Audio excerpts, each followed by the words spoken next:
pajtohem se kjo seancë mund quhet edhe seancë e prallave, nuk thot kot populli mos i pyet se tregojnë vetë. Regjisor të këtij show politik, siç tha dhe shefi i grupit parlamentar të PDK-s, janë po vetë PDK-ja. PDK për një me po reformohet. Kam rri deri aty sa po mbajnë mbledhjet Këshillit Përgjithshëm për me ftu seancë jashtëzakonshme. Për njësorët e rrymës, njësorët e Kecit, që u privatizuan me 26 milion euro, e që kjo qeveri për ju shqipton dënime në baza ditore.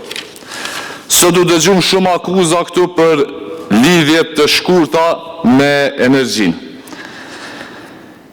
Na keni akuzu edhe për lidhje me Noan.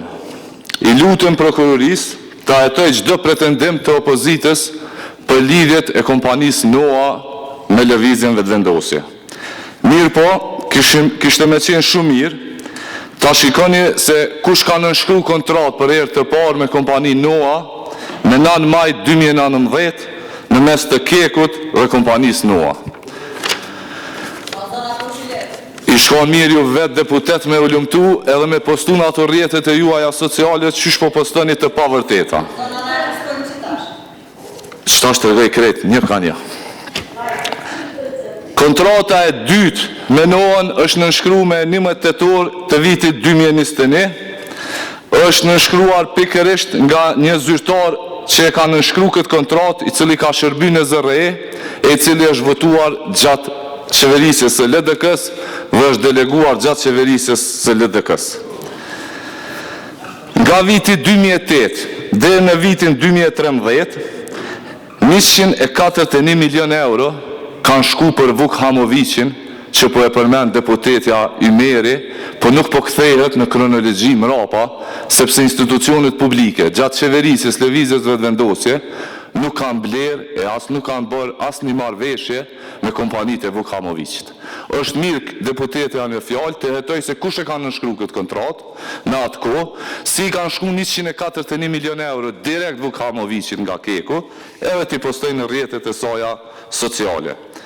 Te pricat e Kekut janë nënshkru me 12 maj 2019 për t'ia shitur pikërisht prapë Vuk Hamovicit.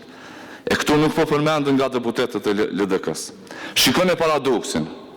Në kohën, kur kosti në mars të vitit 2017, ka vendosur me ngarku kostin me humbjet në veri, njëjtën kohë është nënshkruar në gusht 2017-s, njëjtin vet me Vuk Hamovicin për mbulesën e pikërisht këtyre humbjeve në veri.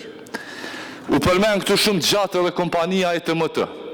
U akuzua një kolegë joni deputet, i cili në këtë kompani nuk është aksionar në kompaninë që bëhet fjalë për rrymë. Bëhet fjalë për një kompani tjetër. Mirë po është mirë të na tregoj LDK-ja se familjari i cilit koleg deputet ka lidhje familjare direkt me pronarin e ETMT-s. Këto është mirë me na tregu LDK-ja sepse e kanë në grup parlamentar. E tash edhe në seancën e kaluar, unë thash se s'ka krizë. Ka tendenca për kriza imagjinare, për zhvendosje të vëmendjes nga tentim bllokimi i institucioneve. Fushata ka nisë të nderuar koleg deputet tash 15 muaj. Veç është një dallim që nuk me pranoni rezultatin. Që nga 9 shkurti 2025, kjo opozit duket se ka vetëm një qëllim, që Albin Kurti mos të jetë kryeministër. Por përballë kësaj që dron një përgjigje e qartë nga qytetarët, rreth 400.000 vota direkte për Albin Kurtin, dhe kjo është arsyeja pse rikuperimi politik po ju merr kohë. Ju faleminderit shumë.